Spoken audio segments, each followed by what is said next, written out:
Shalom and welcome to Mitzvah Torah. This year is entitled, Can a Woman Borrow Someone Else's Lulav Without Asking Permission First? So the fact is a man certainly can. So what should be the difference by a woman? So the halacha is the following. In Hilchot Tzitzit, in Hilchot Lulav, the Shulchan Aruch, the Ramam Paskin, that one can borrow another friend's talis without permission. We assume he's happy to lend you his talis and to do a mitzvah with his talis. So to a lulav, we assume he's happy to lend you a lulav and to go ahead and do the mitzvah, even without his permission. So it's a beautiful crossover between Choshen and Mishpat, the laws of ownership, monetary laws, and Or Chaim, of ritual laws, where we assume that for a person to do a mitzvah with my object, I will give up my Choshen Mishpat ownership. I won't relinquish it totally. I'll lend it to you. So it's a simple question. That assumption is what?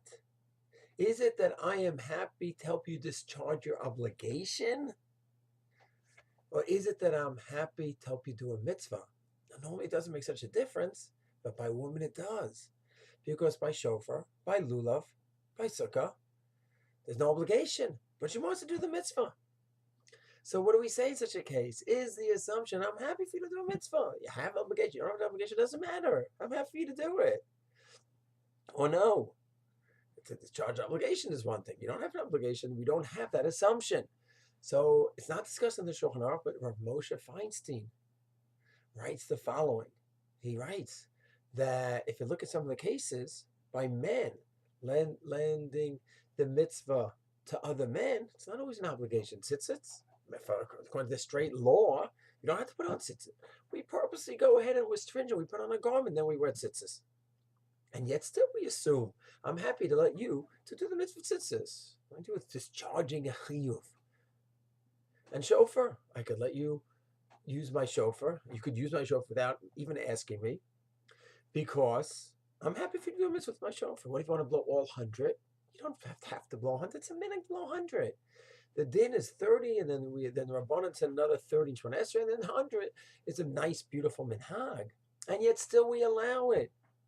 So Rosh wants to say that the halacha is that the assumption that we make is a Jew is happy to have another Jew to a mitzvah with his object. And therefore a woman wants to do a mitzvah with his object to go, and she wants to do lulav, she could take it, and that's the halacha. Of course, in all the cases, whenever you have a heter, permit, to use someone else's object for a mitzvah, of course you have to put it back in its place exactly the way it was. And it shouldn't be like a habit you do it every day, a one-time thing where you just didn't have yours, and he's not around to ask, so you do it. So that's the basic halacha, and that's what Moshe's psak, a beautiful psak, that the chazaka is for a ma'isa mitzvah. Someone could use ma'isa for a ma'isa mitzvah, not only to discharge a chiyuv mitzvah. Shalom.